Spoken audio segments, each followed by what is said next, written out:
student, welcome back to this channel. Thanks for clicking Gyan Sagar Study Point.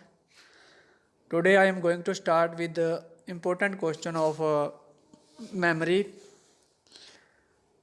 If you are new at my channel, please press the subscription button or bell icon so you got all the notification of coming videos. Let's start.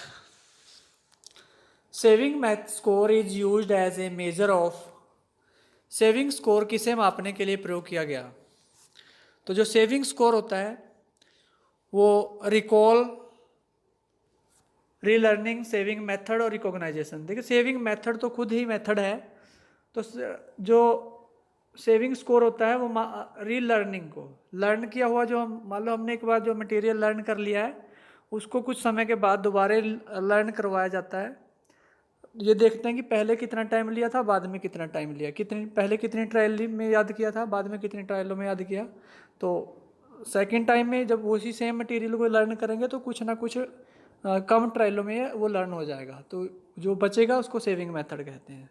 तो saving हमारे पास बच जाएगा कि हमें इतना time या इतनी trial पहले ही उसको लर्न कर लिया। तो नेक्स्ट क्वेश्चन इज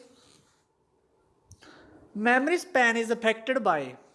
मेमोरी जो स्पैन है, मेमोरी की जो क्षमता है वो किससे अफेक्टेड होती है? एज से, जेंडर से, both age and sex, neither age nor sex. तो जो जेंडर जो हमारी मेमोरी है उसकी अफेक्टेड प्रभावित होती है जो है वो ना तो हमारी एज का उस पर कोई इफेक्ट पड़ता है और ना ही जेंडर का। तो इसका आंसर डी हो जाएगा, नीदर एज नॉर सेक्स। तो ये कोई इफेक्ट नहीं डालते। Next question is the curve of forgetting was first drawn by. जो फॉरगेटिंग की कर्व है, मतलब मेमोरी के बाद जो फॉरगेटिंग होती है, भूलना, उसकी जो कर्व सबसे पहला जो बनाए गए थे वो एबिंगहॉस ने, सेकंड बी आंसर हो जाएगा, एबिंगहॉस ने इसको बनाया था। फॉरगेटिंग की जो फर्स्ट कर्व थी तो एबिंगहॉस की है। तो next question is find the odd one in case of long term memory.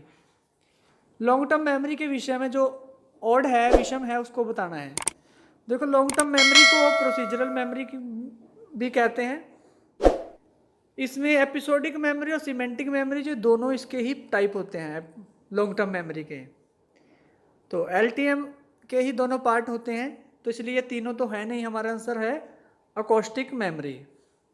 ध्वन्यात्मक स्मृति जो होती है वो इसका ओड में आ जाएगी, क्योंकि ये सभी ऊपर वाले तीन जो हैं वो एलटीएम के ही पार्ट हैं, और जबकि अकोस्टिक इसका पार्ट नहीं है।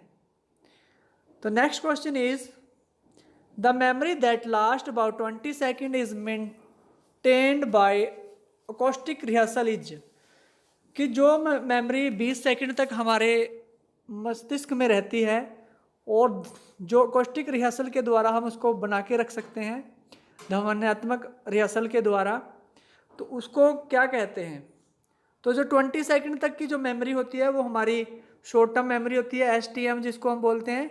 इसकी जो कैपेसिटी है वो 20 सेकंड होती है। इस तरह के छोटे छोटे क्वेश्चन एचटेट में कई बार आ जाते हैं कि शॉर्ट टर्म मेमोरी की जो कैपेसिटी है वो कितनी है। तो शॉर्ट टर्म मेमोरी की 20 सेकंड तक रहती है वो, और सेंसरी मेमोरी जो है वो 4 सेकंड तक की कैपेसिटी होती है। लॉन्ग टर्म मेमोरी की कोई कैपेसिटी नहीं होती, वो उसका लिए कोई हम निर्धारित टाइम नहीं बता सकते कि हमें कोई चीज़ एक दिन याद रहेगी या पूरी ज़िंदगी याद रहेगी, तो वो लॉन्ग टर्म मेमोरी की बात होती है। परंतु एसटीएम में और एसएम में, एसएम 4 सेकंड तक है और एसटीएम जो है वो 20 सेकंड तक होती है। Next question is the most popular memory span material consist of. तो मेमोरी के स्पैन को मापने के लिए जो सामग्री चाहिए, मटेरियल चाहिए, वो उसमें देखो ये सभी हो सकते हैं, नंबर भी हो सकते हैं, फिगर, ऑब्जेक्ट, वर्ड, इनको लेके हम किसी की मेमोरी के बारे में कुछ जान सकते हैं। परंतु जो सबसे इन्होंने कहा कि पॉपुलर जो मटेरियल है वो हमारा है नंबर, कि नंबर के साथ हम जो मेमोरी की कैपेसिटी है उसको, कि किसी व्यक्ति की मेमोरी कितनी रेंज में है उसका पता लगा सकते हैं। जैसे मिलर ने जो एक मैजिकल नंबर दिया है मिलर ने 7 ± 2 करके जो मैजिकल नंबर दिया है बाय मिलर, तो ये नंबर जो है मिलर का द्वारा दिया गया है कि किसी भी व्यक्ति की जो मेमोरी है 7 में या तो 2 डिजिट प्लस हो जाएंगे या 2 डिजिट माइनस हो जाएंगे। तो मतलब 5 से लेके 9 के बीच तक जो एक नॉर्मल रेंज होती है मेमोरी की, तो इस रेंज में ही ज़्यादातर लोग वेरी करते हैं। किसी की मेमोरी 5 तक होती है, किसी की 9 तक हो सकती है। तो next question is interference is to forgetting as clustering is to, कि इंटरफेरेंस इसका मतलब है कि इंटरफेयर अगर होता है मेमोरी में तो हम भूल जाते हैं, फॉरगेटिंग होती है। तो क्लस्टरिंग होगा तो क्या होगा, क्लस्टरिंग से क्या होता है, डीके, रिहर्सल, रिकॉग्नाइजेशन, कैटेगरीज। तो जो रिहर्सल है हमारी, क्लस्टरिंग है, क्लस्टरिंग होता है कैटेगरी में बांटना।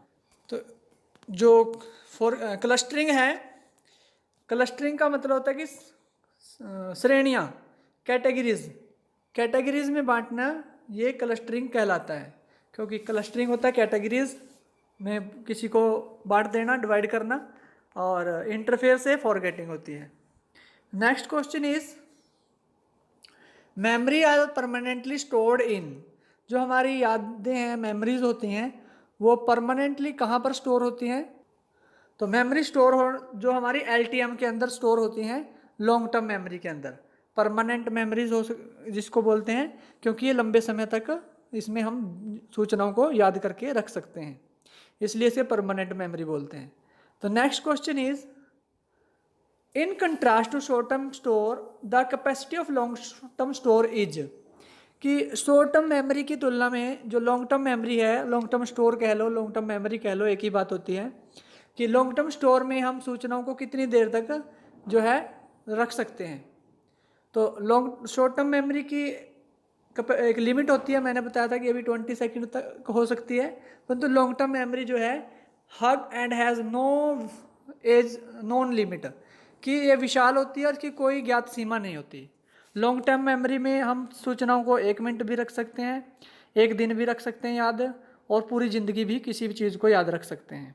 तो वो उसकी कोई निश्चित सीमा नहीं होती कब तक हम उसको लर्न करके रख सकते हैं। लॉन्ग टर्म मेमोरी बहुत विशाल होती है, उसकी जो कैपेसिटी है बहुत ज़्यादा होती है। Next question is decay theory is best able to explain the loss of memory in, जो डीके थ्योरी है वो किस तरह की मेमोरी में से सूचनाओं को डिलीट करती है, मतलब सूचनाओं को नुकसान कर देती है मेमोरीज का। तो डीके थ्योरी जो है वो हमारी सेंसरी मेमोरी SM संवेदी स्मृति की जो सूचनाएं हैं उनको हमारे मेमोरी में स्टोर होने से रोकती है। तो ये थे कुछ इम्पोर्टेंट क्वेश्चंस। मिलते हैं नेक्स्ट वीडियो में कुछ नए क्वेश्चनों के साथ। आपके कितने क्वेश्चन ठीक हुए हमें कमेंट करके बताना। तो ये था आज का लास्ट क्वेश्चन। तो आपने कितने क्वेश्चन आपके ठीक थे ये हमें कमेंट करके बताना, और वीडियो अच्छी लगे तो लाइक करना और अपने मित्रों को शेयर करना। मिलते हैं नेक्स्ट वीडियो में। Have a great day.